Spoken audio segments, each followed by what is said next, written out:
Uttarakhand BJP के पूर्व विधायक सुरेश राठौर की दूसरी पत्नी उर्मिला सनावर के ताजे बयान ने अंकिता भंडारी हत्याकांड को एक बार फिर चर्चा में ला दिया है।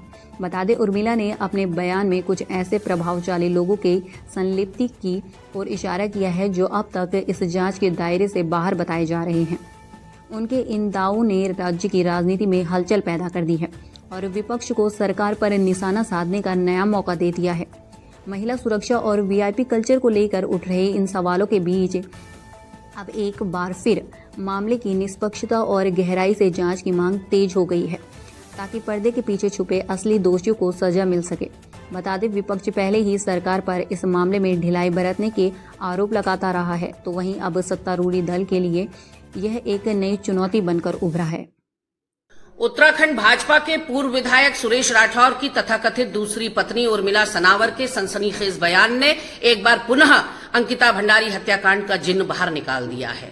हम पहले दिन से जो बात कह रहे थे उसकी पुष्टि उर्मिला सनावर करते हुए दिखाई पड़ रही हैं। भाजपा लगातार ये झूठ परोस रही थी कि वीआईपी कमरे का नाम है, लेकिन हम लगातार ये बात कह रहे थे कि भाजपा का कोई उच्च पद पर बैठा हुआ व्यक्ति वीआईपी है जिसे स्पेशल सर्विस देने के नाम पर अंकिता भंडारी को बलि का बकरा बना दिया गया।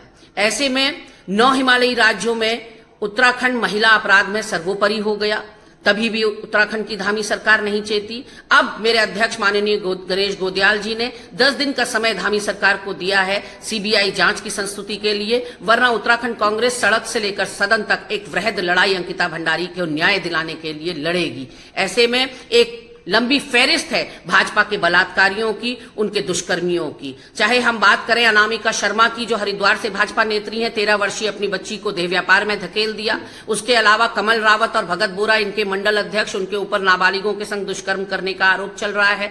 लाल कुआं के दुग्ध संघ अध्यक्ष मुकेश बोरा के ऊपर एक विधवा और उसकी 13 साल की बच्ची के साथ 3 साल से लगातार यौन दुराचार का मामला चल रहा है। उसके अलावा शिव कुमार गंगवार, जो वार्ड नंबर 6 से पार्षद है, उनके ऊपर 2 महिलाओं के साथ अभद्रता करने का आरोप चल रहा है। इनके युवा मोर्चा का जो एक पदाधिकारी है बगड़वाल, उसके ऊपर 16 वर्षीय बच्ची के साथ दुष्कर्म का आरोप चल रहा है। उसके अलावा अगर हम पीछे जाएं तो संगठन महामंत्री, इनके पूर्व में जो संगठन महामंत्री रहे संजय कुमार के ऊपर उन्हीं की महिला कार्यकर्ता ने 3 साल तक यौन दुष्कर्म करने का आरोप लगाया। तो तमाम तरह से अगर देखा जाए तो पूरे उत्तराखंड में अगर सबसे ज्यादा महिला अपराध में कोई संलिप्त है तो वो भारतीय जनता पार्टी से जुड़े हुए लोग हैं। लेकिन न्याय दिलाने के बजाय पीड़िताओं को लगातार भाजपा की सरकार यहां पर उनको संरक्षण देते हुए दिखाई पड़ रही है। अब निश्चित रूप से ये जिन्न वापस जाने का नाम नहीं ले रहा है और इसको न्याय दिलाए बिना उत्तराखंड कांग्रेस शांति से नहीं बैठेगी। बीते दिन पूर्व मुख्यमंत्री हरीश रावत ने अपने एक एआई जनरेटेड वीडियो को लेकर नेहरू कॉलोनी थाने में एफआईआर दर्ज कराई थी, जिसमें उन्होंने भाजपा पर अपनी छवि खराब करने का आरोप लगाया है। इस पर पलटवार करते हुए भाजपा प्रदेश महामंत्री ने कहा कि कांग्रेस और हरीश रावत ने हमेशा ही तुष्टीकरण की राजनीति की है और वीडियो में भी वही करते दिखाए गए हैं। भाजपा का दावा है कि रावत कांग्रेस में अलग थलग पड़ गए हैं और सुर्खियों में बने रहने के लिए एफआईआर और धरने जैसे कदम उठा रहे हैं। भाजपा ने कटाक्ष करते हुए यह भी कहा कि यदि रावत भाजपा कार्यालय में धरना देने आते हैं तो एक वरिष्ठ नेता के नाते उनका स्वागत किया जाएगा। देखिए, उत्तराखंड में हरीश रावत जी एक बड़े नेता हैं और उसके नाते हम भारतीय जनता पार्टी के कार्यकर्ता भी उनका सम्मान करते हैं, मान करते हैं। और पिछले दिनों से जब से कांग्रेस के प्रदेश अध्यक्ष की घोषणा हुई है तब से लेकर के आज तक हम देखते हैं कि हरीश रावत जी की लगातार कांग्रेस में उपेक्षा हो रही है और उस उपेक्षा के कारण से हरीश रावत जी अपने आप को व्यथित महसूस कर रहे हैं, जिन शब्दों का उपयोग आपने भी किया है। और अब हरीश रावत जी को पार्टी में कोई वहाँ पर पूछ नहीं रहा है, कोई उनका आदर नहीं कर रहा है, कोई काम उनको पार्टी के अंदर नहीं मिल रहा है, तो स्वाभाविक रूप से हरीश रावत जी को भी ये लगता है कि मीडिया की कवरेज पाने के लिए किसी न किसी माध्यम से आगे आना चाहिए। तो इस प्रकार का हरीश रावत जी जो बीजेपी के कार्यालय में आने की बात कर रहे हैं, मुकदमे दर्ज करने की बात कर रहे हैं, हम उनसे पूछना चाहते हैं कि कांग्रेस ने इस देश में कब तुष्टीकरण नहीं किया। कांग्रेस ने आजाद हिंदुस्तान से लेकर के आज तक की अगर इतिहास में अगर कांग्रेस की हम जाएं तो हमेशा हमेशा कांग्रेस ने एक तुष्टीकरण की राजनीति को बढ़ावा दिया है और जो उस वीडियो में आया था कहीं ना कहीं वो कांग्रेस की मानसिकता को परिलक्षित करता था और उसी तुष्टिकरण की बात हम उसमें करना चाह रहे थे। तो इस प्रकार से अगर हरीश रावत जी हमारे कार्यालय में आते हैं तो स्वागत है उनका, हम लोग उनका स्वागत करेंगे। वरिष्ठ नेता है, इस नाते हम उनका सम्मान करेंगे। लेकिन पौड़ी सांसद अनिल बलूनी ने रामनगर का दौरा किया। इस दौरान सांसद ने वन ग्राम को राजस्व ग्राम घोषित करने और मानव वन्यजीव संघर्ष को कम करने के लिए महत्वपूर्ण निर्देश दिए हैं। उन्होंने जिलाधिकारी को ऐसी सूची तैयार करने को कहा है जिससे स्पष्ट हो सके कि किन वन ग्रामों को बिना कानूनी बाधा के राजस्व ग्राम बनाया जा सकता है, ताकि वहां के निवासियों को शिक्षा, स्वास्थ्य और बिजली जैसे बुनियादी सुविधाएं मिल सके। साथ ही कॉर्बेट टाइगर रिजर्व के संदर्भ में उन्होंने बताया कि वन्यजीवों के व्यवहार पर वैज्ञानिक शोध के लिए केंद्र सरकार से आधुनिक संसाधन मांगे गए हैं, जिस पर केंद्रीय पर्यावरण मंत्री ने पूर्ण सहयोग का आश्वासन दिया है। सांसद ने स्पष्ट किया है कि वन्यजीव संरक्षण जरूरी है, लेकिन इसकी कीमत आम जनता को अपनी सुरक्षा और सुविधाओं से नहीं चुकानी पड़ेगी। और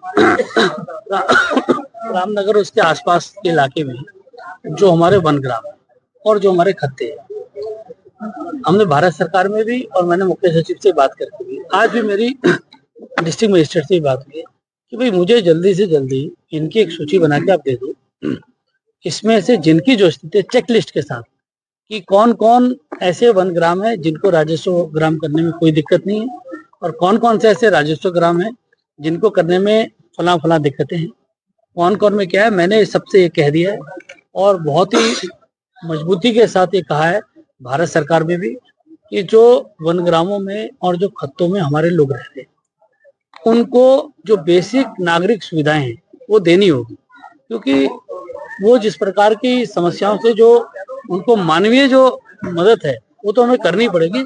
और मैं मुझे पूरा विश्वास है कि ये प्रोसेस चल पड़ा है, बहुत जल्दी इस पे कार्रवाई भी होगी और इन जो भी हमारे राजस्व ग्राम जो वन ग्राम है वो राजस्व ग्राम भी बनेंगे और जो हमारे खत्तों में लोग रह रहे हैं उनको सुविधा दी जाए। मैंने कहा है उनके लिए जो जो व्यवस्था आगे करनी है सरकार जो समझे, अगर उनको कहीं और बसाना है जो करना है लेकिन करे, उनको जो बेसिक सुविधाएं हैं वो दिलाई जानी बहुत आवश्यक। सर, कॉर्बेट बाहर से कुछ वन्यजीवों को लाने की बात आपके द्वारा पूर्व में भी कही गई है पर्यटन गतिविधियों को बढ़ाने को लेकर, और इसमें क्या किया जा रहा है कि और पर्यटन? देखिए, कॉर्बेट अपने आप में देश का अग्रणी पार्क है और कॉर्बेट में लगातार पर्यटन भी बढ़ रहा है। अभी क्योंकि जब मेरे पास कामकाज था तब मैंने सारा कुछ किया था। अभी भी जो भी हमारे यहाँ के लोगों के द्वारा और फॉरेस्ट के लोगों के द्वारा कॉर्बेट पार्क में पर्यटन को बढ़ाने के लिए और उसकी बायोडाइवर्सिटी को अच्छे करने के लिए जो जो चीजें की जानी है वो सब हम लोग कर रहे हैं।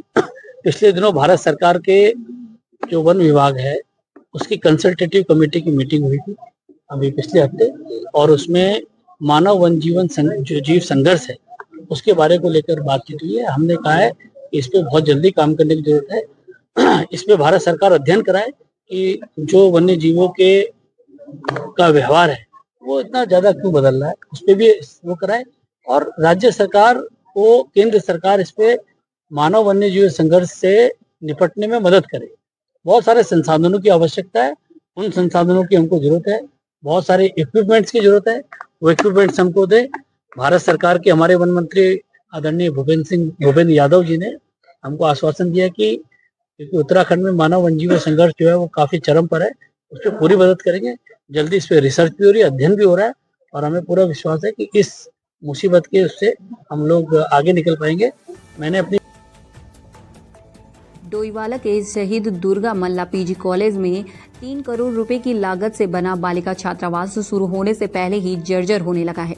बता दें, केंद्र की रूसा योजना के तहत बने इस भवन को कार्यदायी संस्था ब्रिटकुल ने 1.5 साल पहले कॉलेज को सौंपा था, लेकिन छात्रों की कमी और संसाधनों के अभाव के कारण इसे खोला नहीं जा सका। लंबे समय से बंद होने की वजह से अब इसके दरवाजे, शौचालय और पेंट खराब हो रहा है। कॉलेज के प्राचार्य डॉक्टर डीपी भट्ट ने ब्रिटकुल को मरम्मत के लिए पत्र लिखकर इसे तत्काल दुरुस्त करने की मांग की है और उच्च अधिकारियों को भी इस मामले की सूचना दे दी गई है।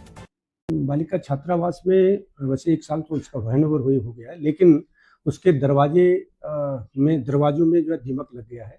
इसके लिए हमने ब्रिटुल को लिखा है। ब्रिटुल को 2-3 बार लिख चुके हैं, उनके जीएम से भी बात कर चुके हैं। उसमें जेडी साहब आए थे, उन्होंने भी इस बात की है, उनको फ़ोन किया है कि आप जल्दी से जल्दी इसको ठीक करेंगे।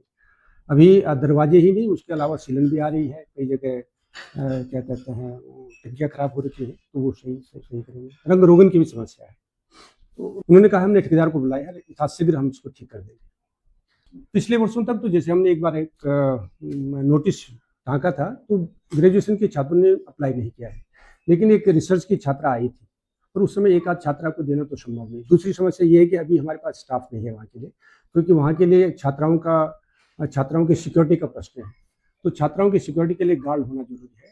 खैर ये सब चीज़ें अभी शासन को लिखी गई है इसके लिए भी, पर मेन समस्या वही है कि वहाँ पर अभी ठीक से व्यवस्था नहीं हो पाई।